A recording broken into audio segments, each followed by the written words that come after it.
Welcome to our rolling news coverage. We will bring you the latest developments on the most pressing stories around the world. Straight ahead. Event number 1. Iran attacks Gulf countries, including Saudi Arabia, after warnings about U.S. bases. Event number 2. Former President Trump threatens retaliation after Iran's new leader vows revenge. Event number 3. Heavy airstrikes hit Tehran on the eve of Quds Day protests. Event number 4. Crude oil prices remain high as Iran continues to block the strategic Strait of Hormuz. Event number 5. Iran attacks ships. Event number 6. Iran's leader vows to close the Strait of Hormuz and continue to attack. Event number 7. Oil prices skyrocketed amid the escalation of the U.S.-Israel war with Iran. Event number 8. Iran escalates attacks on Iraqi ships and ports to put economic pressure on the United States. Event number 9. Israel strikes Iran and Hezbollah in Lebanon, causing a massive wave of civilian displacement. Event number 10. Iran's new leader learned of his appointment via TV and confirmed that his relatives died due to airstrikes. Event number 11. Israel warns Lebanese civilians. Event number 12. Iran faces the fiercest war since 1979. The new leader vows to use all leverage. And now, for the details. Early Friday morning, Iran launched multiple attacks on Gulf Arab nations, including dozens of drones targeting Saudi Arabia, following warnings from the new supreme leader against hosting U.S. bases and threats of massive retaliation from U.S. President Donald Trump. Khamenei said that he, like the Iranian public, only learned of his selection as supreme leader through Iranian state television. He did not mention his location in the statement, as he is likely in a secure, secret location to avoid a threatened Israeli assassination campaign. Minutes after the speech ended, the sound of airstrikes again echoed across Iran's capital. Khamenei acknowledged his father's death in the speech, signaling that he was at the scene afterward and had seen his father's body. Khamenei also confirmed his wife, one of his sisters, his niece, and his other sister's husband were also killed in the airstrike. "I had the honor of seeing his body after his martyrdom," Khamenei said of his father. "What I saw was a mountain of steadfastness, and I was told that the fist of his intact hand was clenched." The Israeli military's Arabic language spokesman, Avishai Adrei, said on the social media platform X that people in Lebanon should move north of the Zahrani River, the midpoint of which is about 35 miles from the border with Israel. More than 800,000 people in Lebanon have been displaced in the last 10 days amid the latest conflict between Israel and Hezbollah, part of the wider Iran war. Ayatollah Mojtaba Khamenei's remarks suggest Iran may open new fronts in the war if it continues.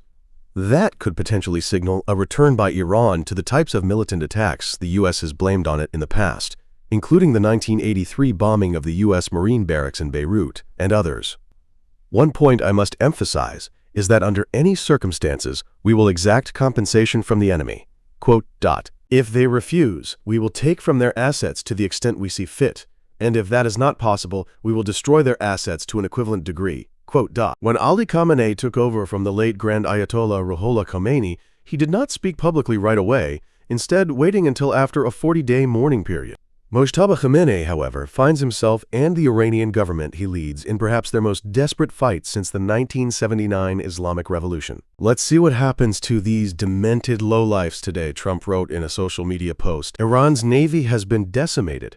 Its air force is gone. Its missiles, drones, and everything else are being destroyed, and their leaders have been wiped off the face of the earth." According to the Associated Press, the comments came a day after Iran's supreme leader Ayatollah Mojtaba Khamenei vowed to avenge the blood of slain Iranians and warned Gulf Arab nations to close U.S. bases, saying the concept of American protection was nothing more than a lie. Intense airstrikes rained down on the area around Iran's capital, Tehran, early Friday, just before marches began for the annual Quds Day event in support of Palestinians. Despite the attacks, thousands took to the streets chanting, "Death to Israel" and "Death to America."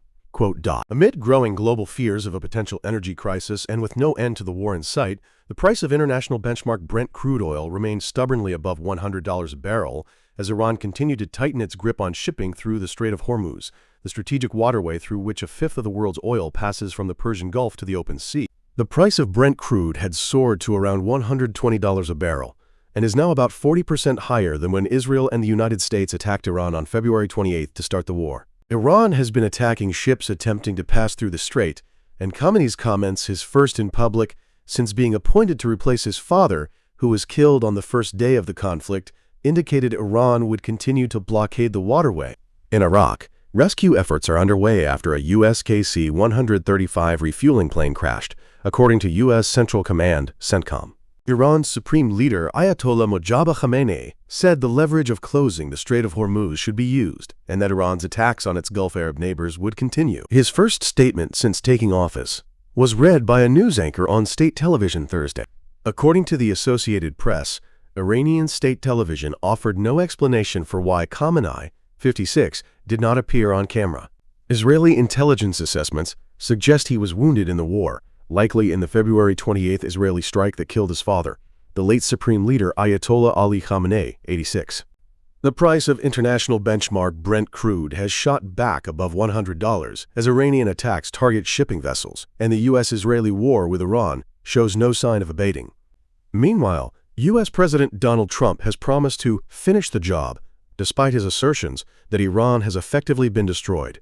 Major developments on Thursday included Iranian attacks on commercial shipping around the Strait of Hormuz and Iraq's Basra port, escalating a defensive strategy aimed at pressuring the U.S. by choking the wealthy Gulf region to threaten global economic stability.